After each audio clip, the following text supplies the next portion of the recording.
In 1890, there's a gentleman by the name of Jesse Walter Fuchs who came to Calais, Maine with Thomas Edison's wax cylinder machine. He was actually invited by Wallace Brown, which was an Indian agent for the Passamaquoddy tribe, as well as his wife, Helen Brown. So with the help of Mary Hemingway, they actually was able to bring Thomas Edison's wax cylinder machine to Calais, Maine in 1890. So actually, we were actually the first indigenous people in the entire world to be recorded. There's actually 31 cylinders, and I've actually been able to transcribe all of the cylinders, so we've actually finished the entire collection. So the moment that it came across my desk, I immediately wept, really. I wept because I could hear my ancestors. I could hear my grandmothers. I could hear my aunts. I could hear my uncles speaking in the language. And I said to myself, 130 years? They've been sitting here? I could do this work. I could transcribe this work for future generations so that these stories and songs will continue.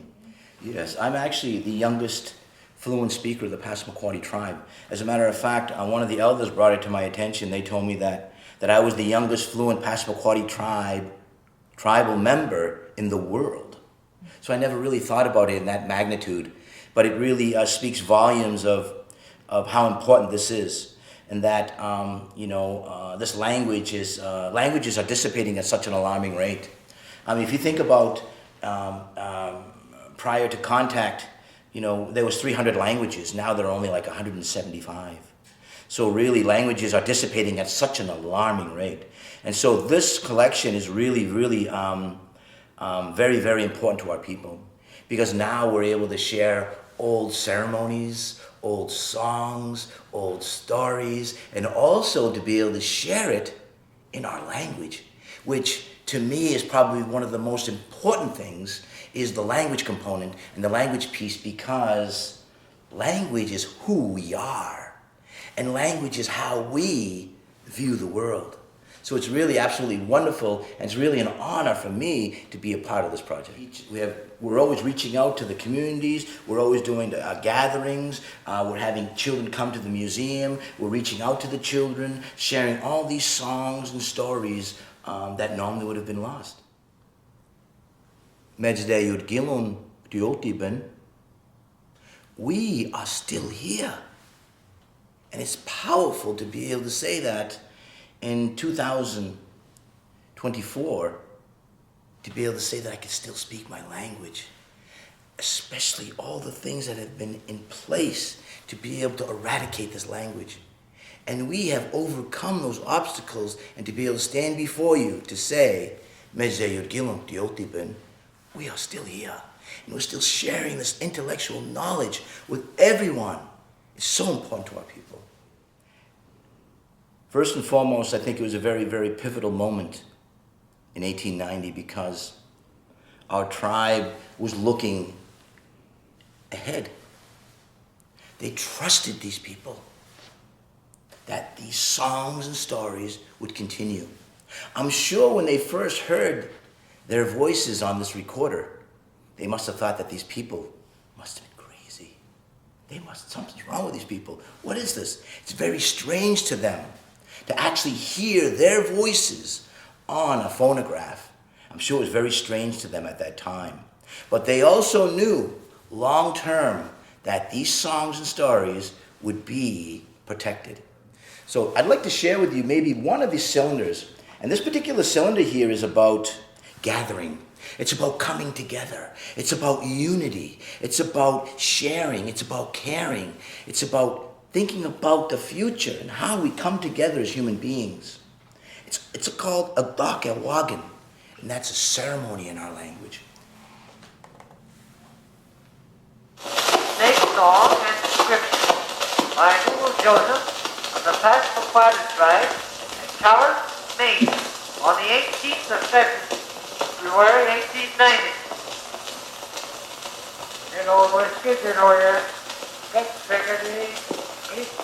Whenever the tribal people would get together, and they would come together, we would dance at this particular area.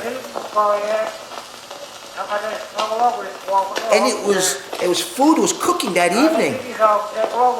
Once the food was cooked, we'd all dance. It just started to get dark. We just finished eating. We started to dance. Whenever we'd come to this area to dance and hear our songs, we'd go just like that, like a snake, and sing these songs. Just like a snake. And we'd all come together. Whenever we'd come together, we'd sing here.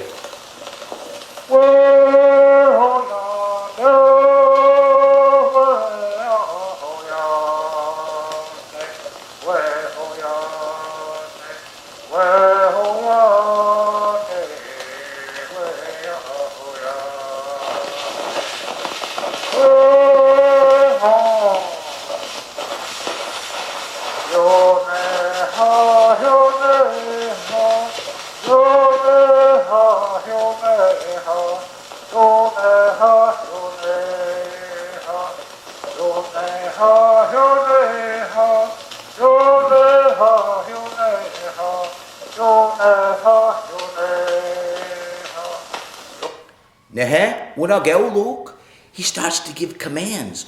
He starts to tell them to start unraveling the snake. When I go look, and from this particular wax cylinders, this is what we came up with. Yoneha,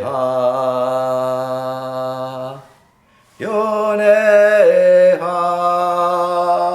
Yoneha, Yoneha, Yoneha. Nehe, when I go look, Yoneha, Yoneha,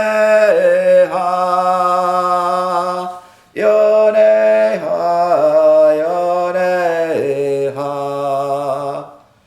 Old Wagon ceremonies that have been handed down for thousands of years about coming together, unity, sharing songs and stories of our people. 1890 wax cylinders.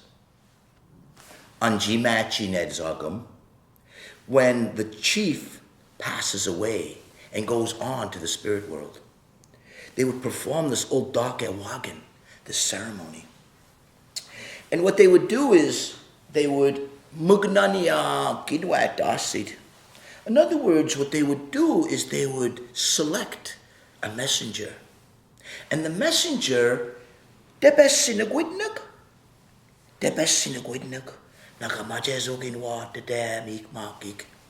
and he would get in his canoe and he'd start paddling all the way up to the Micmac territory.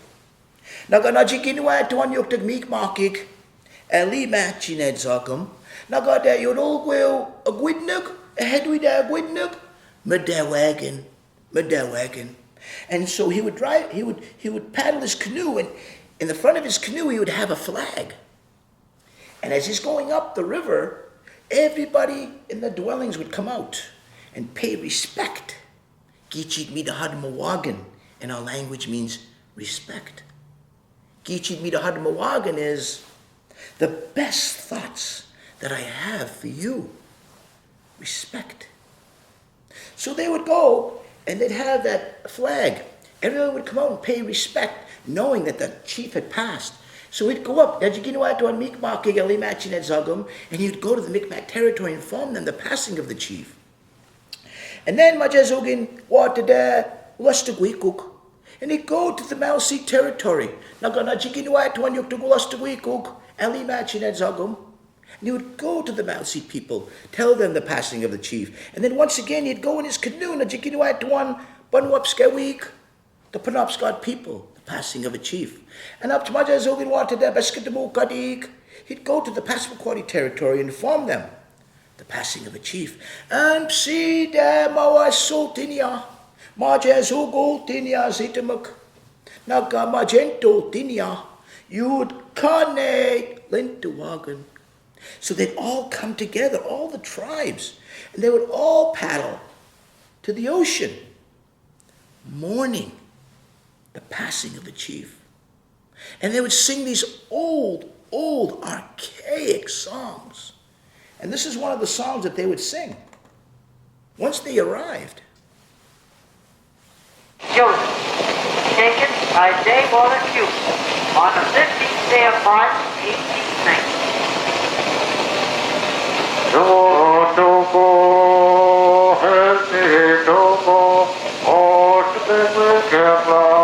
We're paddling. We're all paddling together. He was just here. He was just here. He was just right here. So we're paddling to the ocean. We're going to the ocean.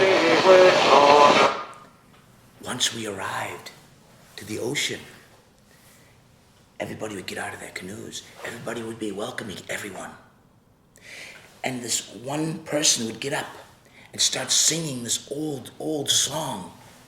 It's an old welcome song, because it was customary in our village to welcome the people that come. No matter who they were, it was customary to welcome them. So they would sing this song.